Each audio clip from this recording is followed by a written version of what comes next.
Hey, music lovers, ready for a deep dive? Today, we're tackling music marketing. And trust me, it's way more exciting than it sounds. It's true. People say the music industry lags behind when it comes to marketing, and we're going to explore why. We're breaking down this insightful Music Radar article. Get this, they compare music marketing to Coca-Cola. Yeah, it draws some cool parallels based on Byron Sharp's How Brands Grow, a must-read. Musicians could learn a lot from big brands. Okay, so the article totally debunks this idea that musicians need to focus on superfans from day one. Right. You might think struggling artists are doing something wrong, having fewer fans. But Sharp's double jeopardy law shows it's statistically harder for smaller names to gain loyalty simply because fewer people know about them. So it's not the music, it's just exposure. Exactly. Even your own listening habits probably aren't that loyal. Think about your Spotify Wrapped. Oh, no. Chances are it's a pretty diverse mix, even in your top 100.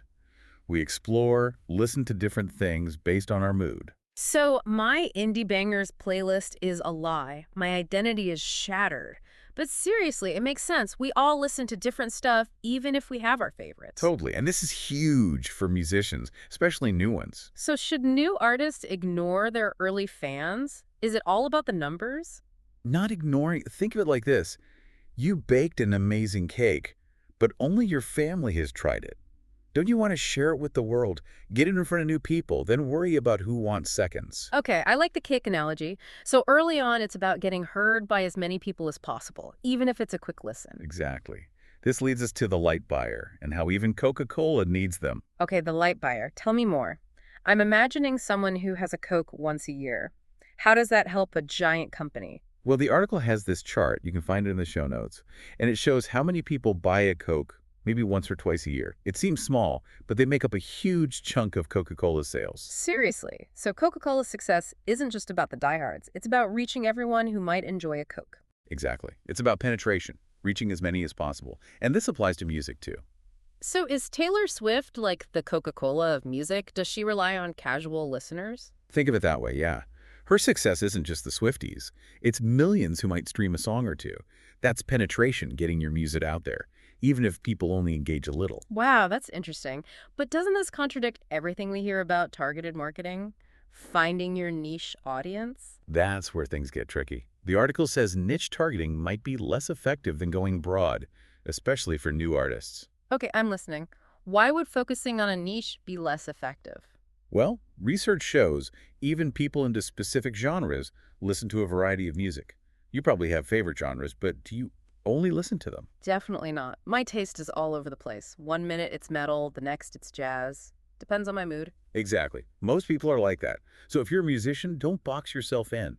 Think broadly about who might enjoy your music. You never know. So reaching a wider audience early on helps find those diehard fans later. It's like planting seeds. The more you spread, the better the chance they grow. But getting your music out there isn't enough. The article talks about two key concepts from brand marketing: physical availability and mental availability. Okay, what did those mean for musicians? Physical availability. How easy is it to find and listen to your music? Are you on streaming platforms? Merch ready? Does your website work? These things seem basic, but a lot of artists overlook them. So physical availability is removing obstacles, making it easy to find you. Right.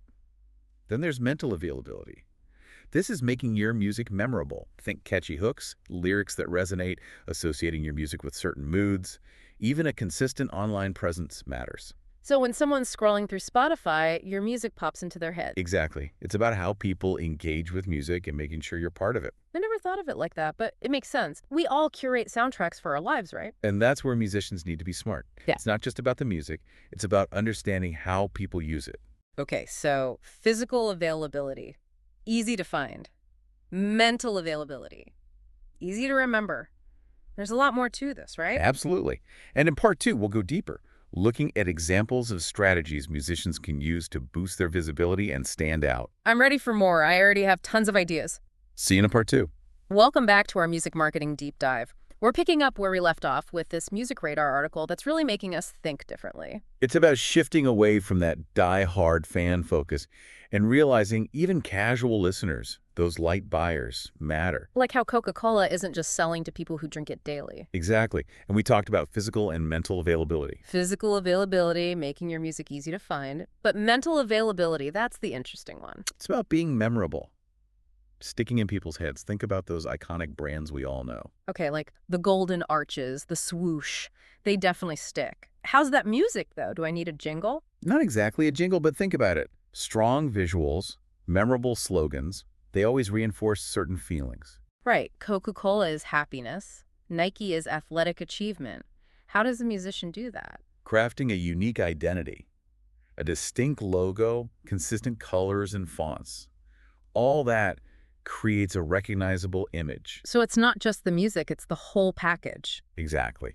And like those catchy slogans, you need musical hooks that get stuck, lyrics people sing along to. Earworms, I get those all the time. So is it about going viral then? Viral helps, but it's also about songs that take you back to a certain time or place. That's association. Like a soundtrack, this makes me rethink songwriting. And remember those top playlist moods we mentioned?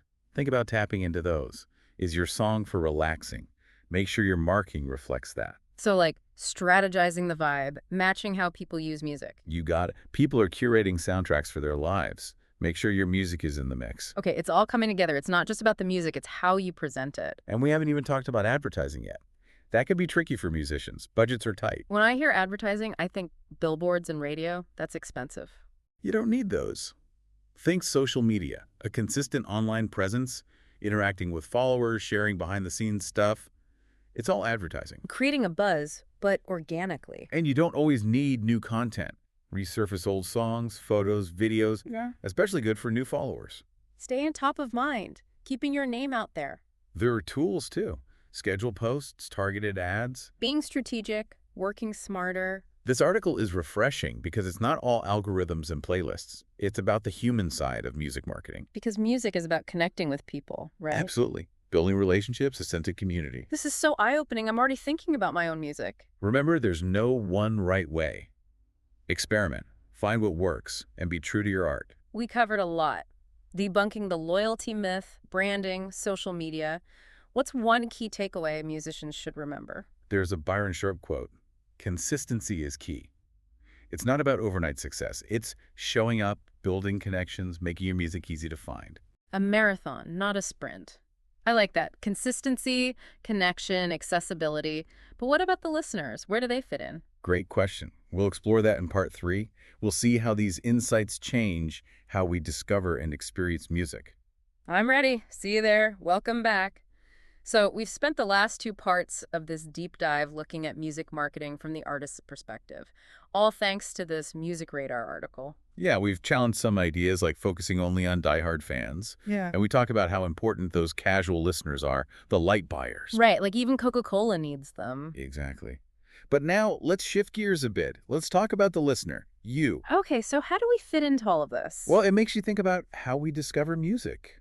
Are we just stuck with algorithms and ads? Right. Is real music discovery even possible anymore with all the personalized playlists and stuff? The article says it's still possible, but we have to put in some effort.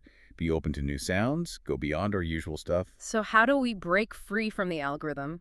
Find that musical adventure. Think about the last time you found an artist you loved. Was it from an ad? Or was it something else? A friend's recommendation. Or a song in a coffee shop you had to Shazam. Exactly. Those unexpected moments are what make it fun. Algorithms can be helpful, but they shouldn't be everything. I think there's something cool about being surprised by music. Finding something you wouldn't have if you just stuck to your usual playlists. And as listeners, we can help new artists. Share what we find, go to shows, engage with them online. Be a part of the music, not just a consumer. Right. And supporting them isn't always about money. A share on social media, a comment, it all makes a difference. It's about community, artists and listeners together. And that takes us back to the heart of all this, human connection. Artists understanding their audience, making music that connects, and finding ways for people to find it. And listeners being open, finding new music, supporting artists they love. It goes both ways. It's what makes music so great. So next time you're listening to music, think about how that song got to you. And if you're a musician, remember, connecting with your audience is a two-way street. Be real, be consistent, and make music that matters. That's the real magic. Thanks for joining us on this deep dive. Until next time, keep exploring the world of music.